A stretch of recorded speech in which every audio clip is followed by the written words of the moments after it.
চলো আজকে একটা নিউ ব্লগ স্টার্ট করতে যাচ্ছি। যাব নতুন একটা জায়গাতে ভিজিট করতে। চলো।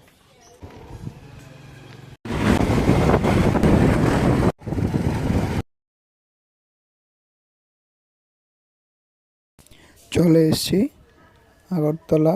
নতুন একটা হসপিটাল হয়েছে, যেটার নাম হয়েছে আগরতলা শান্তিনিকেতন হসপিটাল। ভিতরটা দেখুন কি সুন্দর, এখনো স্টার্ট হয়নি, জাস্ট এখনো উদ্বোধনও হয়নি, কিছুদিনের মধ্যে স্টার্ট হয়ে যাবে এই হসপিটালটা। আজকে দেখাচ্ছি আপনাদেরকে। এখানে হচ্ছে ব্লক নাম্বার 3।